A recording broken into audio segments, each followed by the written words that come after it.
ça fait pas très longtemps depuis que l'ANSD s'est mise dans cette dynamique de valorisation des nouvelles méthodes et des nouvelles sources de données. Mais on est en train de prendre notre envol. Vraiment, on est à l'étape de décoller. Alors moi, ce que je vois, c'est dans les prochaines années, c'est qu'on puisse consolider cette expérience qu'on est en train de développer sur l'utilisation des outils d'intelligence artificielle et des nouvelles sources de données, n'est-ce pas? Qu'on consolide et qu'on aille plus loin, n'est-ce pas? Dans la production, dans la diffusion, dans l'aide à la prise de décision. Ça nous permettra non seulement d'économiser des ressources, mais aussi de faciliter notre vie parce qu'on arrive à automatiser un certain nombre de tâches, n'est-ce pas, à développer des algorithmes assez performants pour faire des choses qui se faisaient peut-être en un temps beaucoup plus long. Donc, s'il fallait peut-être, je ne sais pas, un mois pour faire une enquête, maintenant on développe une méthode qui est basée sur l'IA et qui est moins gourmand en données et qui fait que donc l'enquête qui devait durer un mois va durer peut-être une semaine ou deux. Parce que, bon, on a testé ça. L'enquête LCM, par exemple, c'est un questionnaire par jour par ménage. Donc, si on veut faire 1000 ménages, il faut compter 1000 jours de travail. Donc, si on a, par exemple, disons, 10 agents, ça va faire 100 jours. Je donne juste des chiffres comme ça, mais c'est pas exactement comment ça se fait. Mais si on compte ça en nombre de jours de travail, ça fait 1000 jours parce que, par exemple, un questionnaire par jour, par ménage. Donc, si on veut 1000 ménages, ça fait 1000 jours de travail qu'il faudra répartir entre les enquêteurs. Avec les méthodes qu'on développe, on arrive à avoir la pauvreté avec moins de variables, ce qui fait que au lieu de faire un questionnaire par jour par enquêteur, on peut en faire peut-être 5 questionnaires par jour par enquêteur. Ce qui fait que le temps de travail est divisé par 5. Donc 1000 jours de travail, ça reviendra à 200 jours de travail qu'il faudra maintenant répartir entre les enquêteurs. Donc si par exemple on a 40 enquêteurs, ça nous fait 5 jours pour l'enquête. Alors qu'avec l'ancienne méthode, si on a 40 enquêteurs, peut-être qu'il faudra prévoir 25 jours de travail. Donc, c'est ça en fait l'impact de l'IA actuellement et les perspectives que je vois, c'est effectivement qu'on puisse optimiser les ressources, n'est-ce pas, le temps également, et puis qu'on puisse se faciliter la vie avec ces nouveaux outils-là qui sont très performants.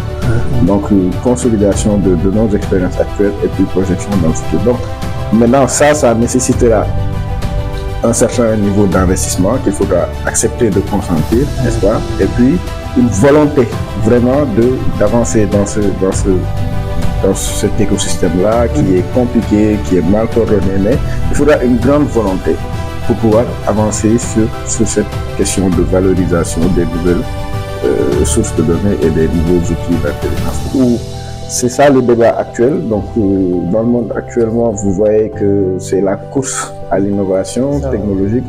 Donc, les États-Unis ont lancé 500 ou 600 millions de dollars, enfin, ou milliards, je ne sais même plus exactement.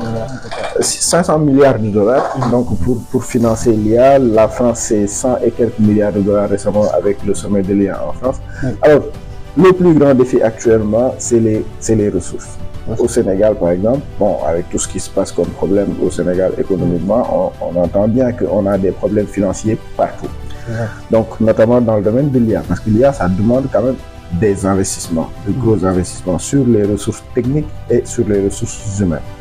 Donc, sur les ressources humaines, on est moins lésé parce qu'on a de très bonnes écoles, il faut le reconnaître, qui forment des ingénieurs dans tous les domaines, n'est-ce pas, qui sont très brillants. Nous avons l'ENSAE, par exemple, à l'ANSD, l'École nationale de la statistique et de l'analyse économique, d'où je suis sorti, ingénieur, donc qui forment de brillants ingénieurs, statisticiens, économistes, et qui ont les capacités de pouvoir développer des outils d'IA très performants. Nous avons récemment eu le hackathon de la NSD qui a été remporté par une équipe de l'ENSAE et qui ont développé des outils très performants d'utilisation des données satellitaires, par exemple, sur la luminosité pour désagréger le PIB, ce qui est une préoccupation majeure dans l'économie du Sénégal parce que on arrivait à avoir le PIB, mais jusque-là, on n'arrivait pas à pouvoir dire quelle est la contribution de chaque région dans la création de richesses nationales. Donc ça, c'est vraiment un outil qui vient régler un grand problème qui était là et c'est basé sur l'intelligence artificielle.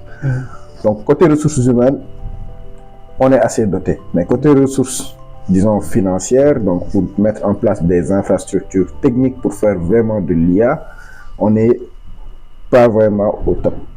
Nous, notre modèle va en prendre peut-être 10 ou 15. Et qui fait des prédictions beaucoup plus précises également. Donc on remplace la méthode économétrique classique par une méthode de machine learning. Et puis, on économise des ressources parce qu'on va collecter moins de variables sur le terrain, ce qui fera moins de travail donc, sur le terrain et donc moins de moyens financiers à investir. Et ensuite, on a des résultats beaucoup plus précis, n'est-ce pas? Donc ça également, c'est une façon de dire que l'intelligence artificielle est en train de révolutionner la statistique publique, que ce soit en termes de collecte de données, mais aussi d'analyse et de diffusion. Et en matière de prise de décision, qu'est-ce que ça implique? Alors, prise de décision, c'est la conséquence directe de tout ce qu'on est en train de dire, effectivement. C'est que, par exemple, si je reprends l'exemple que je viens de donner, c'est sur les bourses de sécurité familiale. L'État a besoin de savoir à qui il doit octroyer ces bourses, n'est-ce pas? Parce que l'État a des ressources limitées, surtout dans la conjoncture actuelle. L'État a des ressources limitées et il y a des besoins qui sont illimités. Donc les ménages sont souvent dans des situations de précarité extrême et il faut que l'État agisse, n'est-ce pas, en les aidant. Donc l'État a besoin d'avoir de l'information sur les ménages, sur qui est plus nécessiteux pour pouvoir diriger son aide vers ce ménage-là. Alors, cela veut dire donc que ce qu'on est en train de faire, l'aboutissement, c'est d'avoir une liste de ménages, par exemple, avec des scores de pauvreté, en disant voici les ménages les plus pauvres, donc de façon croissante ou décroissante, en tout cas des plus pauvres aux moins pauvres, ou bien des moins pauvres jusqu'aux plus pauvres. Hein. Et sur la base de ça, l'État va pouvoir, en toute connaissance de la réalité, n'est-ce pas, des ménages, dire voici le nombre de bourses que je vais octroyer et voici les ménages qui seront bénéficiaires. Donc si l'État dispose d'un budget, par exemple, pour donner 100 000 bourses cette année-là, nos algorithmes vont lui permettre de sélectionner les 100 000 ménages les plus pauvres parmi les 2 millions et quelques de ménages qui existent au Sénégal. Et ça, c'est vraiment l'aboutissement du travail, donc qui est la prise de décision de politique publique. Intéressant. Ouais.